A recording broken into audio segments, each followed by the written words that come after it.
ქართლიჯის მიერ გამოქვეყნებული ინფორმაციით შესყიდვების სააგენტოს ვებგვერდზე გამოქვეყნებული მასალების მიხედვით გორში საახალწლოდ დასადგმელი სიმულაციური შადრევანი ჩინეთიდან ჩამოაქვთ, რომლის ფასიც 11,400 ლარია. ჩინეთიდან ჩამოაქვთ ასევე 4 ცალი დეკორატიული ანგელოზიც, თითო ანგელოზის ფასი 5,500 ლარია. ჯამური ღირებულება 22,000 ლარს შეადგენს. შეძენილი იქნება ასევე სხვა აქსესუარები.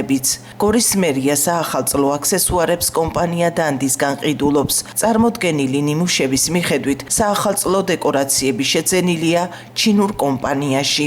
დანდისთან ხელშეკრულება ქარელის მერიასაც აქვს გაფორმებული, სადაც საახალწლო განათებების განახლება იგეგმება. ქარელის მერია კომპანიას ჯამში 44,500 ლარს გადაუხდის. ხაშურის ქუჩებში საახალწლოდ მეტეორის ეფექტის განათებები დაიკიდება. სულ 8 წალი ტენდერი უკვე გამოცხადებულია. ახალი საახალწლო აქსესუარებისთვის ბიუჯეტიდან 50,000 ლარი გამოიყოფა.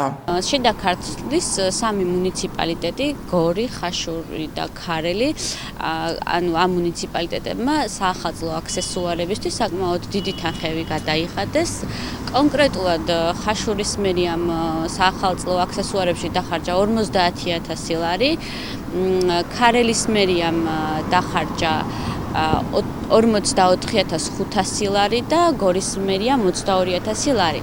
გარდა ამისა, სამივე მუნიციპალიტეტში პირდაპირ შესყიდვის წესით არის კომპანია დანდისთან აქვს სამივე მუნიციპალიტეტს ხელშეკრულება გაფორმებული.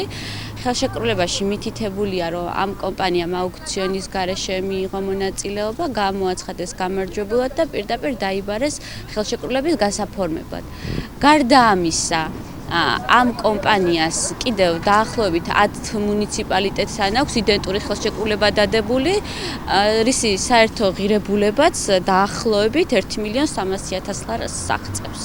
ბოლო წლების განმავლობაში შიდა ქართლის მუნიციპალიტეტების მერები საახალწლო აქსესუარების შესაძენად ერთსა და იმავე კომპანიასთან, რომ აფორმებენ ხელშეკრულებას, ამაზე საუბრობენ სამოქალაქო სექტორშიც. ამბობენ, რომ მიუხედავად იმის, მსგავსი მომსახურების ბაზარზე კონკურენცია არსებობს, შესყიდვები ყოველ წელს შეუცვლელი პარტნიორით სრულდება, რაც ბუნებრივ კითხვებს აჩენს, როგორც გამჭვირვალობის, ისე ხარჯების ეფექტიანობის კუთხით. იმდენად სერიოზული პრობლემები არსებობს, რომ უკვე ფიზიკურად აღარ რჩება იმისი რესურსი, რომ მოქალაქეები იქნებიან ეს თუ სხვადასხვა ადამიანები და ჯგუფები, რომ მისდიონ სათანადოდ ბიუჯეტის ეფექტურად ხარჯვას. ჩვენ ვხედავთ, რომ ის ორგანიზაციები, არასამთავრობო ორგანიზაციები, მედია ორგანიზაციები, რომლებიც იძიებდნენ და იკვლევდნენ წლების განმავლობაში ბიუჯეტის ეფექტურად ხარჯვის მიმართულებებს, აკეთებდნენ მონიტორინგს, აკეთებდნენ დასკვნებს, ფიზიკურად აღარ არსებობენ მათი ეს ორგანიზაციები ან გაჩერებულები არიან, ან დაკავებულები არიან, ან დევნის ობიექტები და სამიზნეები არიან. ამიტომ ქართულ ოცნებას აქვს ფრთები გახსნილი, ეხლა როგორც უნდათ იმ დონეზე შეუძლიათ, რომ ქვეყნის ბიუჯეტი იქნება ეს თუ ქვეყნის წინაშე ქვეყნის რესურსები მოიხმარონ თავის და სასიკეთოდ და არავის არ უკვირს, რომ დღეს თუნდაც ესეთი ღონისძიებების დროს, როგორიც არის ახალი წელი, როგორიც არის გორის ქალაქის დღე და სხვადასხვა მიმართულებების ღონისძიებები, ასეთი ღონისძიებებიდანაც კონკრეტულად არგებენ კონკრეტულ ორგანიზაციებს ტენდერებს, ხელშეკრულებებს უფორმებენ და აძლევენ იმის შესაძლებლობას, რომ მისცენ სხვადასხვა ფინანსური თუ ადმინისტრაციული რესურსები. შიდა ქართლის მასშტაბით ძალიან დიდ თანხებს გამოყოფს, რომ დაიხარჯოს აი ამ საახალწლო დეკორაციებისთვის. ეს საახალწლო დეკორაციები ხა ქართული ოცნების მმართველობის პერიოდში საერთოდ არ არის ახალი ამბავი, რომ მხოლოდ ის კომპანიები იგებენ ტენდერებს, რომელიც მათთან არის დაკავშირებული და მათთან ქართულ ოცნებასთან ასოცირდება. ზოგადად ასეთი კომპანია აპირებს, რომ შემოიტანოს საახალწლო განათებები შიდა ქართლში და საქართველოს რეგიონებში. იმ დროს, როცა ძალიან ბევრი მუნიციპალური პრობლემა აი ამდენი თანხები არ უნდა იხარჯებოდეს ერთჯერად საახალწლო განათებებში, იმიტომ რომ აქ ადამიანების კეთილდღეობაზე არის საუბარი, ადამიანების ჯანმრთელობაზე, ადამიანების ასე ვთქვათ ცხოვრების გაუმჯობესებაზე.